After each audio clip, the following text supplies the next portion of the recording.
오늘 우리에게 주신 하나님의 말씀은 로마서 12장 3절 말씀입니다. 신약성경 로마서 12장 3절 말씀입니다. 신약성경 로마서 12장 3절 말씀 제가 봉독해 드리겠습니다. 내게 주신 은혜로 말미암아 너희 각 사람에게 말하노니 마땅히 생각할 그 이상의 생각을 품지 말고 오직 하나님께서 각 사람에게 나누어 주신 믿음의 분량대로 지혜롭게 생각하라. 아멘. 이 말씀은 살아계신 하나님의 말씀입니다. 기도하겠습니다. 하나님 아버지, 이 시간 우리들에게 주님의 말씀을 허락하여 주심이 감사합니다. 이 시간 주님께서 우리들에게 허락하신 말씀을 통하여 우리가 주님의 말씀을 경청하고 말씀을 듣는 마음에 새김으로써 그 마음 속에서 변화가 일어날 수 있도록 인도하여 주시옵소서.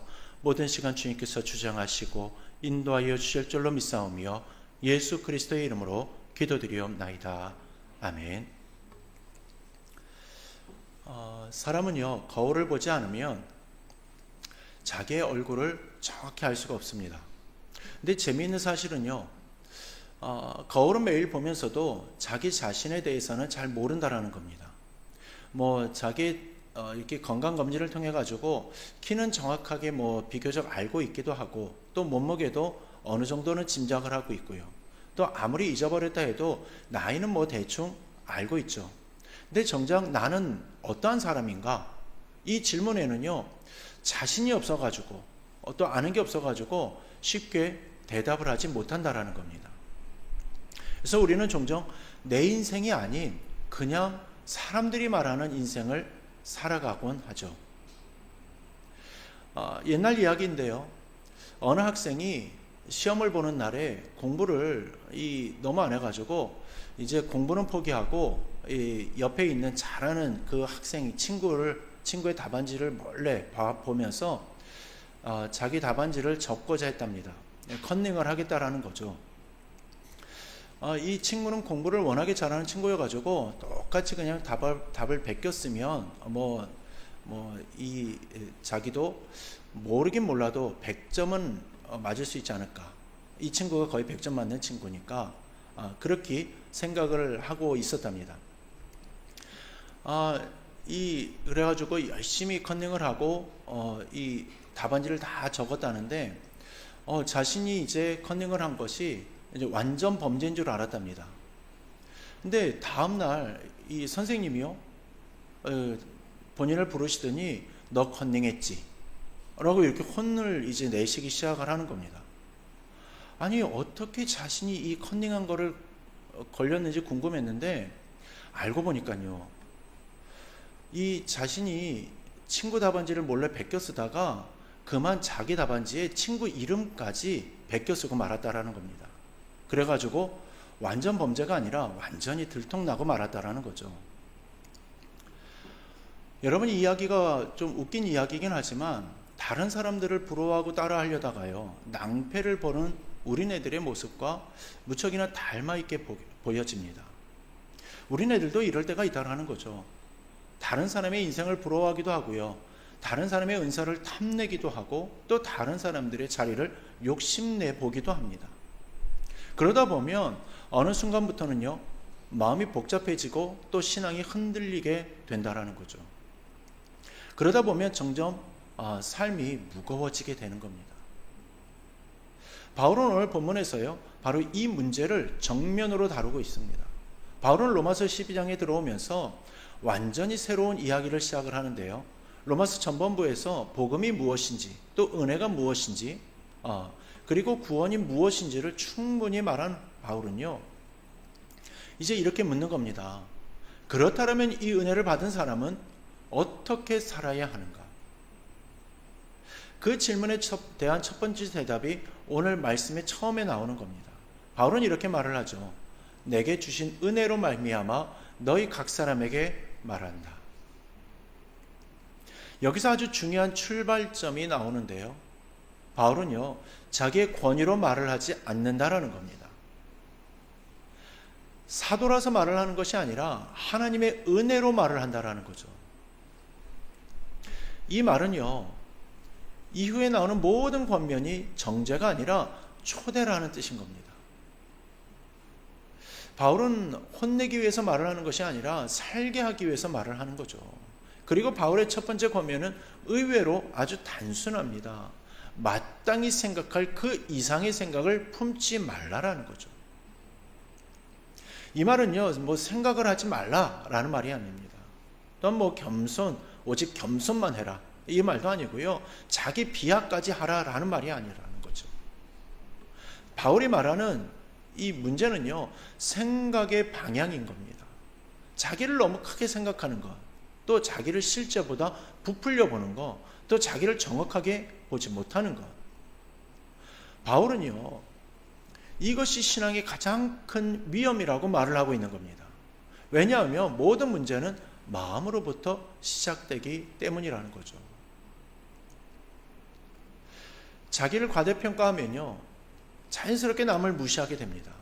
또한 자기를 과대평가하면 하나님을 의지하지 않게 되죠. 그리고 자기를 과대평가하면요, 은혜가 아니라 자신의 공로로 살기 시작하게 된다는 겁니다. 그래서 바울은요, 아주 강한 표현을 씁니다. 마땅히 생각할 그 이상의 생각을 품지 말라. 이 말 속에는요, 선을 넘어섰다라는 뜻도 담겨 있는 겁니다. 하나님이 정하신 선을 내가 넘어가 버린 상태, 다시 말해서 자신을 실제보다 높게 평가하는 상태에 빠져 있다는 거죠. 쉽게 말하면 자아도취 상태인 거고요, 스스로를 속이고 있는 겁니다. 이렇게 되면요, 이때부터 인생이 어그러지기 시작을 하는 겁니다. 여러분, 우리가 마음속에 힘듦을 느끼는 그 이유는요, 뭐 어떤 능력이 없어서가 아닙니다. 대부분은요, 자기를 정확하게 모르기 때문에 힘듦을 느끼게 되는 것입니다. 내가 할 수 없는 것을 하려고 하기 때문에 지치게 되는 거고요, 내가 감당할 수 없는 자리를 붙잡고 있기 때문에 무너지게 되는 것입니다. 바울은 이 문제를 해결하는 길을 아주 분명하게 제시합니다. 하나님께서 각 사람에게 나누어 주신 믿음의 분량대로 지혜롭게 생각하라. 여기서 바울은요, 비교의 기준을 완전히 바꿔버립니다. 사람과 사람을 비교하지 말고 하나님이 내게 주신 것을 보라라는 겁니다. 그러게 우리는요, 나는 지금 나를 얼마나 정확하게 알고 있는가, 또 나는 혹시 내 분수를 넘어서서 살고 있지는 않은가, 이 질문 앞에 우리 모두가 그 가운데에서 정직해질 수 있어야 하는 겁니다. 여러분, 이소부화 중에서요, 뱁새와 황새 이야기 다들 잘 아시죠? 뱁새가 황새를 보면서 자기도 그렇게 살 수 있을 거라고 생각을 해가지고요, 자기 보폭보다 훨씬 넓게 가랑이를 벌리게 됩니다. 아마 자신이 그렇게 다리를 쫙 벌렸다라는 이 순간에 스스로 내가 멋져 라고 생각을 했을 수 있을 것 같습니다. 하지만 결과는 어땠습니까? 가랑이가 찢어지고 말았죠. 이 이야기는 웃음만 주려는 이야기가 아니고요, 어떤 경고를 주려는 이야기인 겁니다. 개구리와 황소 이야기도 마찬가지죠. 개구리는요, 황소를 보았는데 너무나도 큰 모습에 멋져 보이는 겁니다. 그래가지고 자기 몸을 부풀리게 되죠. 한 번 부풀리고 또 두 번 부풀리고요. 그래도 아직 황소가 자기보다 크니까 계속해서 부풀리게 됩니다. 결국 어떻게 됩니까? 배가 터져버리고 말죠. 이 이야기의 결론은 뭐겠습니까? 분수를 모르면 자기 자신을 파괴하게 된다는 겁니다. 여러분, 황새보다 다리가 짧은 것이 뭐 비참한 인생입니까? 또 뭐 황소보다 작은 것이 어떤 실패한 인생이라 말을 할 수 있겠냐라는 거죠. 그렇지 않다라는 겁니다. 뱁새는요, 뱁새로 아름다운 매력을 가지고 있고요, 개구리는 개구리로 그 자신만의 귀엽고 개성을 가지고 있는 겁니다. 근데 문제는요, 뱁새가 황새가 되려고 할 때, 또 개구리가 황소가 되고자 할 때 시작이 된다는 거죠. 우리 인생도 그런 겁니다. 하나님은요, 처음부터 우리를 황새로만 또 황소로만 만들지 않으셨습니다. 각 사람을 각자의 개성을 갖게 하셨고요. 서로 다르게 만드셨다라는 거죠. 근데 우리는요, 자꾸 열등감 속에서 비교를 합니다. 저 사람처럼 살고 싶다라고. 또 저 사람처럼 인정받고 싶다라고. 저 사람처럼 내가 쓰임받으면 좋겠다라고 말이죠.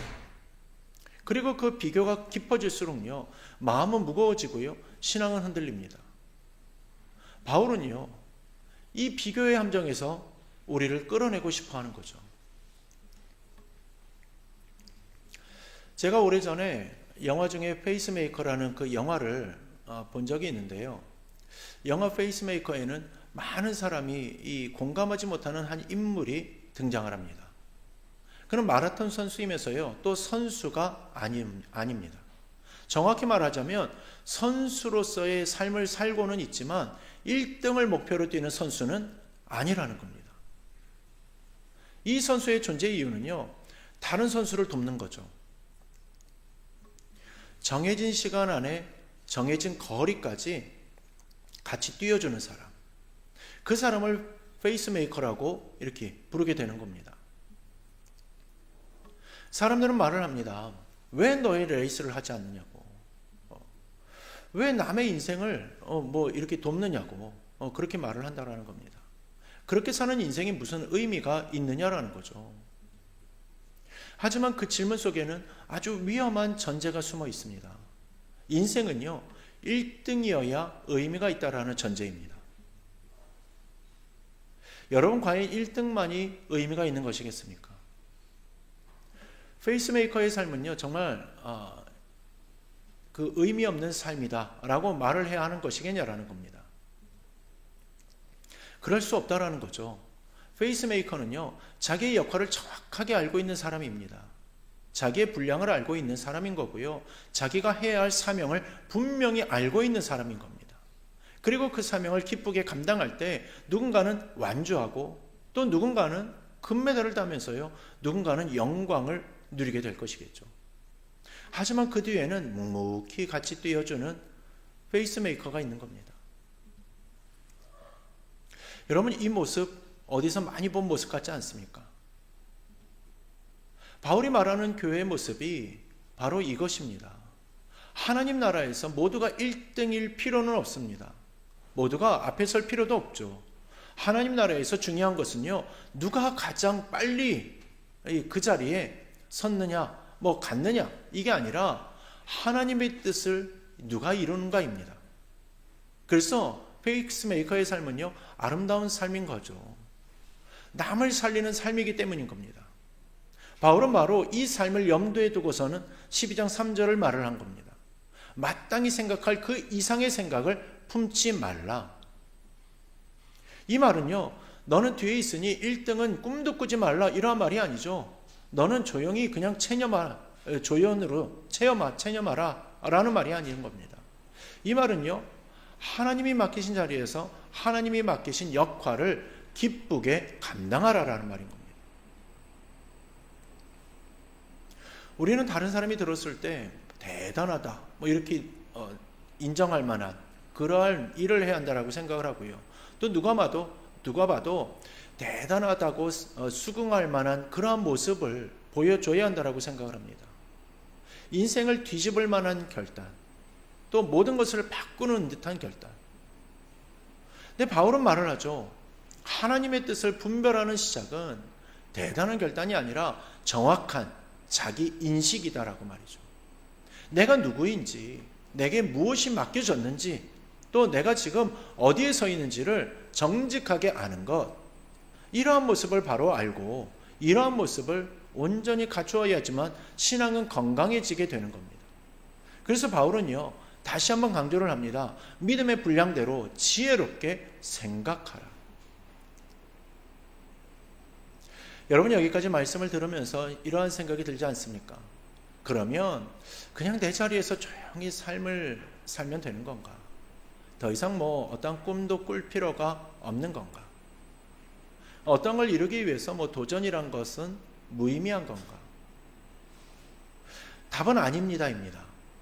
바울이 말하는 분수를 지키라는 것은요, 체념이나 포기를 말을 하는 것이 아니죠. 자기 합리화는 더더욱 아닙니다. 바울은 고린도 교회에게 이 부분에 대해서 아주 분명하게 말한 적이 있습니다. 몸은 하나이지만 지체는 여럿이다라고 말이죠. 발이 손이 아니라고 해가지고 몸이 아닌 것이 아니고요. 또 귀가 눈이 아니라고 해서 몸에서 떨어진 것이 아니라는 겁니다. 바울은 만약 온몸이 눈이라면 어떻게 듣겠냐고 묻죠. 또 만약 온몸이 귀라면 어떻게 냄새를 맡겠느냐고 말을 합니다.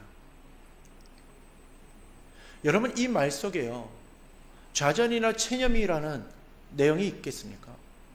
그런 건 뭐 찾을래야 찾을 수가 없죠. 오히려 확신이 있습니다. 하나님은 각 지체를 원하시는 대로 몸에 두셨다라고 말을 합니다. 이 말은요, 지금 내가 있는 자리가 우연이 아니라는 뜻인 겁니다. 지금 내가 맡고 있는 이 역할이 임시가 아니라는 뜻인 거죠. 하나님이 의도적으로 또 계획적으로 지금 그 자리에 나를 두셨다라는 그러한 뜻인 겁니다. 성도 여러분, 우리는 종종 이렇게 말을 합니다. 나는 뭐 별 볼 일 없는 사람이야. 나는 뭐 특별한 음사는 하나도 없어. 나는 그냥 앞에 설 사람이 아니야. 근데 바울은요, 그런 말 자체가 이미 잘못된 비교에서 나온 말이라고 말을 하는 겁니다. 눈이 손에게 너는 필요 없다라고 말할 수 없고요. 머리가 발에게 너는 쓸모없다라고 말할 수 없다라는 거죠. 왜 그렇겠습니까? 몸은 하나이기 때문인 겁니다. 하나님 나라에서도 마찬가지입니다. 앞에서 말하는 사람이 있고 또 뒤에서 기도하는 사람이 있습니다. 또한 보이는 사역이 있고요, 보이지 않는 사역이 있는 겁니다. 그러나 가치의 차이는 없는 거죠. 중요도의 차이도 없는 겁니다. 하나님은요, 모든 지체를 동일하게 또 공평함으로 그 가운데에서 귀하게 여겨주시는 것일 뿐인 겁니다.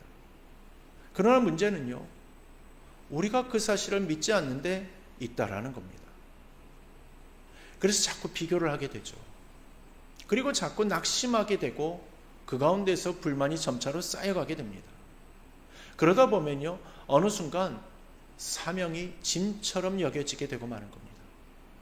그러게 바울은요, 이 말을 하게 되는 겁니다. 믿음의 분량대로 지혜롭게 생각하라.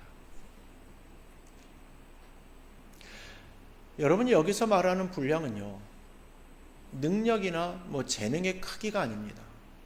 믿음의 분량인 겁니다. 그렇다면 믿음의 분량이란 어떠한 것이겠습니까? 믿음의 분량은요, 내가 결심이나 다짐하는 크기가 아닙니다. 뭐 통이 크냐 적냐 이런 것이 아니라는 거죠. 믿음의 분량은요, 하나님을 얼마나 신뢰하느냐의 크기인 거고요, 하나님을 얼마나 의지하느냐에 달려있는 겁니다. 하나님의 통치를 얼마나 받아들이냐의 범위인 거죠. 다시 말하면 믿음의 분량이 커질수록 하나님께 맡길 수 있는 영역이 넓어지게 되는 겁니다. 이렇게 믿음의 분량이 커지면요, 커질수록 삶의 그릇이 커지고 또 역할이 넓어지게 되는 겁니다. 또한 맡겨진 사명에 대한 이해나 또 순종이 더욱더 깊어지게 되는 거죠. 근데 우리는요, 이 순서를 자꾸 뒤집는 겁니다. 다른 사람에게 보이는 역할만을 먼저 키우려고만 한다는 거죠. 자신의 자리만을 더 넓히려고 하고 사명을 먼저 크게 잡으려고만 한다는 겁니다. 그러다 보니까 믿음이 따라가지 못하고 마음이 무너지게 되고 마는 거죠. 바울은 말을 합니다. 먼저 믿음이 자라야지만 그 다음에 하나님이 역할을 맡기신다라는 겁니다.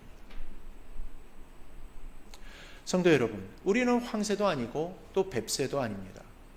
또한 황소도 아니고 개구리도 아니죠. 우리는 하나님의 자녀입니다. 그 정체성이 가장 중요한 겁니다.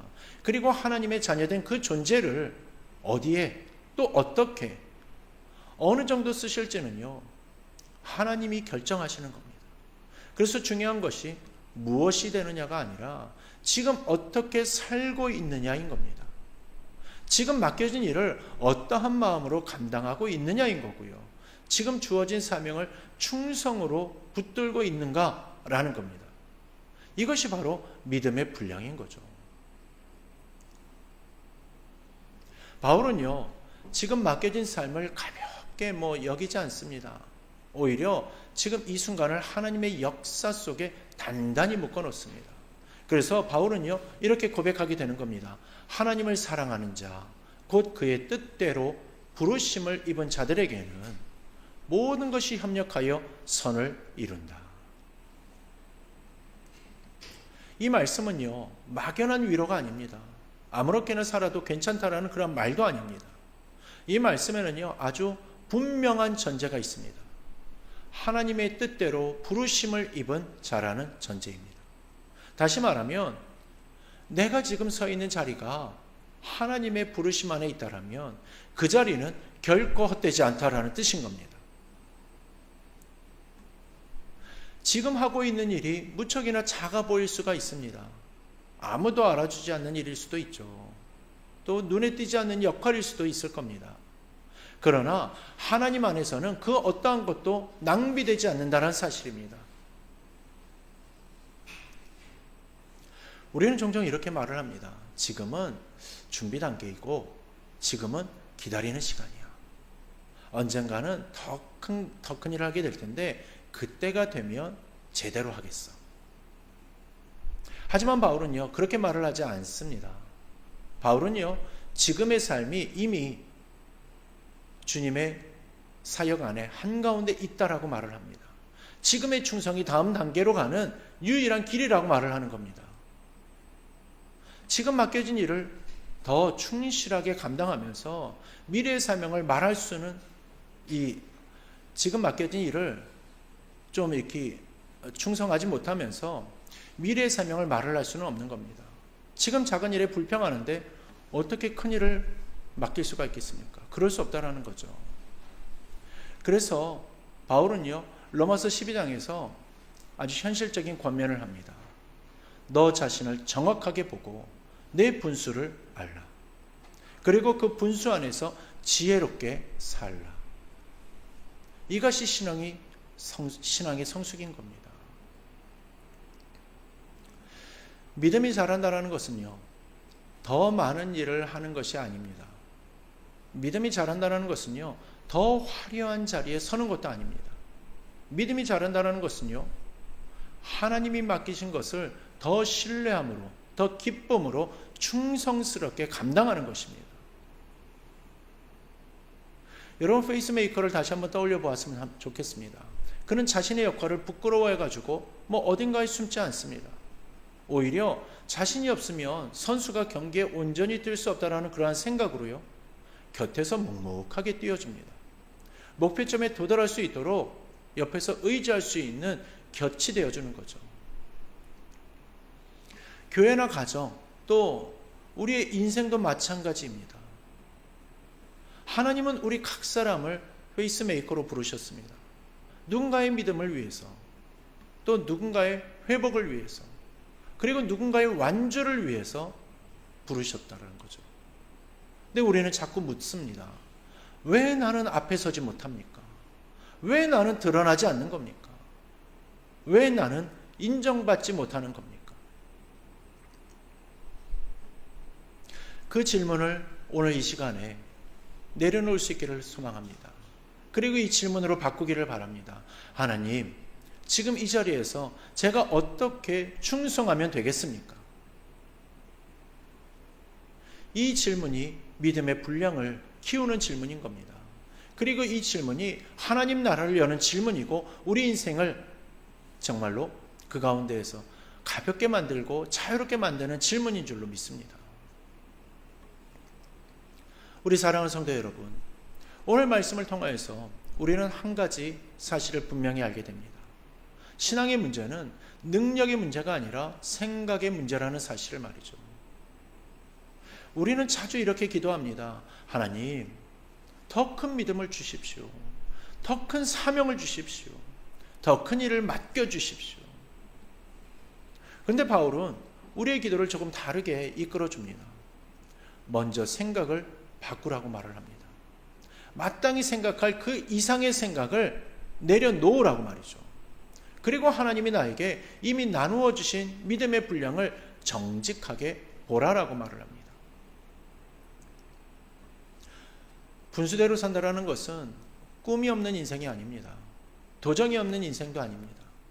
분수대로 산다라는 것은요, 하나님이 맡기신 자리에서 하나님을 전적으로 신뢰하며 한 걸음 한 걸음 충성되게 사는 인생입니다. 그 인생이 가장 멀리 가고 가장 오래 가게 되는 것이죠. 그리고 그 인생이 가장 자유로운 인생이 되는 것입니다. 오늘 이 말씀 앞에서 우리는 각자 결단을 하게 될 것입니다. 그러나 그 결단은요, 서로 다를 것이겠죠. 누구는 비교를 내려놓는 결단을 하게 될 것이고요. 누군가는 불평을 내려놓는 결단을 하게 될 것입니다. 또 누군가는 내가 왜 이것을 하느냐는 그러한 질문을 멈추는 결단을 하겠죠. 이러한 결단 속에서 우리는 이 질문을 가지고 다시금 하나님 앞에 서야 할 것입니다. 하나님, 지금 제게 맡기신 일은 무엇입니까? 하나님, 이 자리에서 제가 어떻게 충성하면 되겠습니까? 이 질문에 우리 각자가 대답할 때 우리의 믿음은 자라기 시작할 겁니다. 그리고 하나님은 그 믿음 위에 다음 단계로 나아가게 허락하여 주실 것입니다. 하나님은 한 번도 성실한 사람을 그 자리에 묶어두지 않으셨습니다. 하나님은 충성된 사람을 반드시 확장시켜 주셨습니다. 요셉과 다윗을 보십시오. 또한 바울을 보십시오. 그들은요, 처음부터 큰 자리에 있지 않았습니다. 그러나 지금 그 맡겨진 자리에서 하나님을 신뢰했고 충성했습니다. 그때 하나님이 그 인생을 사용하셨습니다. 오늘 하나님은 우리들에게도 같은 부르심을 주십니다. 너 자신을 정확하게 보라. 그리고 내 분수를 알라. 그리고 그 분수 안에서 지혜롭게 살라. 그것이 하나님 나를 여는 길이다. 오늘 이 수요 예배가 우리 인생의 전환점이 되기를 바랍니다. 더 이상 비교 속에서 남의 인생을 살려고 애쓰지 않고요, 더 이상 비교로 지치지 않기를 바랍니다. 하나님이 나에게 맡기신 이 자리, 이 사명과 이 역할을 기쁨으로 또 감사로 그리고 충성으로 감당하는 하나님의 사람들이 되기를 바랍니다. 그때 우리들의 삶을 통해 하나님의 나라가 조용히 그리고 분명하게 이루어질 것입니다. 오늘 이 말씀 앞에서 각자의 마음으로 이렇게 고백하며 남은 한 주를 지내기를 원합니다. 하나님, 나는 하나님이 만드신 하나님의 자녀입니다. 하나님, 오늘 제 분수를 알고 제 사명을 붙들고 기쁨으로 살아가겠습니다. 이 고백이 우리 모두의 고백이 되기를 주님의 이름으로 축원합니다. 이제 잠시 말씀 앞에서 우리의 마음을 돌아보면서 기도하기를 원합니다. 비교하며 살았던 마음, 불평하며 버텼던 마음, 하나님보다 사람을 더 의식했던 마음을 주님 앞에 내려놓기를 원합니다. 그리고 이렇게 고백하며 기도했으면 좋겠습니다. 하나님, 이제는 비교가 아니라 부르심으로 살겠습니다. 지금 제게 맡기신 자리에서 충성하겠습니다. 여러분들의 각자의 자리에서 조용하게 그리고 진실하게 기도하는 시간을 갖겠습니다. 우리 함께 기도하겠습니다.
기도하겠습니다. 은혜로우신 하나님 아버지, 오늘 주신 말씀이 우리들의 생각과 삶을 바꾸게 하여 주시옵소서. 예배를 마치고 각자의 자리로 돌아갈 때 비교하지 않게 하시고 부르심을 따라 살게 하여 주시옵소서. 작은 충성을 통하여서 하나님의 선을 이루실 것을 믿으며 남은 한 주를 살아가게 하여 주옵소서. 이제는 우리 주 예수 그리스도의 은혜와 하나님 아버지의 극진하신 사랑하심과 성령님의 위로하심과 교통하심과 역사 충만 감화 감동하심이 오직 주님께서 우리들에게 맡기신 본분을 따라 충성하며 성실히 주님이 오실 그날까지 주님을 위하여 살며 주님 앞에 영광을 드리기를 소망하며 다짐하는 우리 사랑하는 모든 성도들 머리 위에 이제로부터 영원토록 함께 하시기를 간절히 축원하옵나이다. 아멘.